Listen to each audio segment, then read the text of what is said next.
Subscribe कीजिए Indian news analysis channel को और दबाइए बेल आइकन को ताकि आप कोई भी फ्यूचर की अपडेट मिस ना कर सकें। जय हिंद दोस्तों, स्वागत है आपका इंडियन न्यूज़ एनालिसिस के एक नए एपिसोड में। आज के इस एपिसोड में हम बात करने वाले हैं भारत के सुखोई 30 MKI और डसाल्ट राफेल के बारे में। हम जानेंगे कि आखिरकार क्यों भारत के पूर्व वायुसेना प्रमुख और मौजूदा वायुसेना प्रमुख को भारतीय वायुसेना के सुखोई 30 MKI और डसाल्ट राफेल में इतना ज़्यादा भरोसा क्यों है। और हम जानेंगे आखिरकार क्यों भारतीय वायुसेना का सुखोई 30 MKI डसाल्ट राफेल के साथ मिल करके जब उड़ेगा तो किसी भी देश की वायुसेना के लिए इनसे लड़ पाना और इनसे जीत पाना मुश्किल क्यों होगा। तो आइए जानते हैं इन्हीं सारे सवालों के जवाब आज के अपने इस वीडियो पे।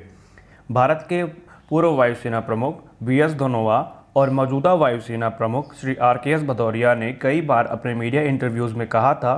कि जब भारत का सुखोई 30 MKI डसाल्ट राफेल के साथ उड़ान भरेगा तो ये कॉम्बिनेशन दुनिया का सबसे घातक कॉम्बिनेशन होगा, क्योंकि एक तरफ जहां सुखोई 30 MKI एक एयर सुपीरियरिटी एयरक्राफ्ट की तरह वहां पे ऑपरेट कर सकेगा, वहीं डसाल्ट राफेल एक मल्टी रोल फाइटर एयरक्राफ्ट की तरह उसे सपोर्ट भी देता रहेगा। वहीं अगर जनरेशन गैप की बात करें तो लगभग दोनों सेम ही जनरेशन के एयरक्राफ्ट हैं, लेकिन जब एवियोनिक्स की बात आती है तो डसाल्ट राफेल इस मामले में थोड़ा बेहतर निकलता है।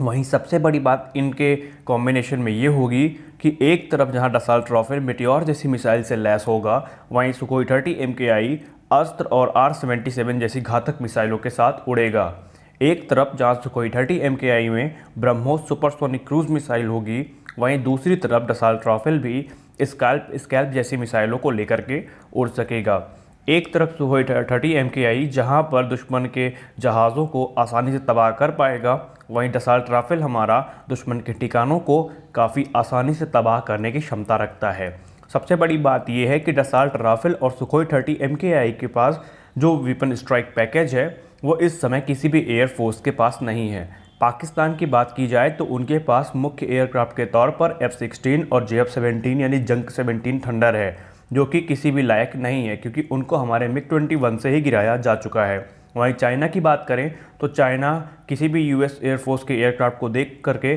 Control C plus control V की टेक्नोलॉजी पे काम करता है, यानी पूरा कॉपी पेस्ट करता है, और इसी को लेकर के वो हमेशा क्रिटिसाइज होते रहे हैं क्योंकि डिज़ाइन तो पूरी तरीके से वो कॉपी कर लेते हैं, लेकिन जब बात आती है उनके सेंसर्स को कॉपी करने की, उनके एवियोनिक्स को कॉपी करने की, तब वहाँ पर चाइनीज़ एयरक्राफ्ट पूरी तरीके से फेल हो जाते हैं। वही अगर बात करें चाइनीज़ एयरक्राफ्ट की तो अभी तक चाइना का कोई भी ऐसा एयरक्राफ्ट नहीं है जो ब्रह्मोस जैसी सुपरसोनिक क्रूज मिसाइल को कैरी कर सके, या चाइना के पास कोई भी ऐसी मिसाइल नहीं है जो मेटियोर मिसाइल का तोड़ ढूंढ सके। तो हम ये कह सकते हैं कि चाइना इस समय और पाकिस्तान की एयरफोर्स इस समय डसाल्ट राफेल और सुखोई 30 MKI की फॉर्मेशन का सामना करने की स्थिति में नहीं है। और भारतीय वायुसेना ने ऐसा बहुत सोच समझ के किया है, क्योंकि भारतीय वायुसेना के पास जब जहाज़ खरीदने थे तो ऑप्शन के तौर पर सुखोई 35 भी था, यूरोफाइटर टाइफून भी थे, लेकिन भारतीय वायुसेना ने अपने ज़रूरतों को मद्देनज़र रखते हुए एक घातक जो जोड़ी थी वो निकाली, जो थी सुखोई 30 MKI की और राफेल की। और आपने गरुड़ एक्सरसाइज में देख ही लिया है कि फ्रेंच एयरफोर्स के साथ कैसे भारत के सुखोई 30 MKI ऑपरेट कर रहे थे, और ऐसा फ्यूचर में हमें देखने को मिल सकता है। और जब ऐसा होगा तब भारतीय वायुसेना का जो स्ट्राइक पैकेज है वो दुनिया के सबसे घातक स्ट्राइक पैकेजेस में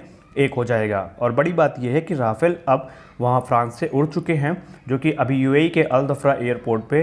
वहाँ पे स्टे कर रहे हैं, और कल ये जहाज़ भारत तक पहुँच जाएंगे। जैसे कि आप फोटोज़ में देख पा रहे हैं, ये एक्सक्लूसिव फ़ोटोज़ है डसाल्ट राफेल की जो फ्रांस से टेक ऑफ कर चुके थे। तो फिलहाल के अपडेट में बस इतना ही, मिलते हैं अपने अगली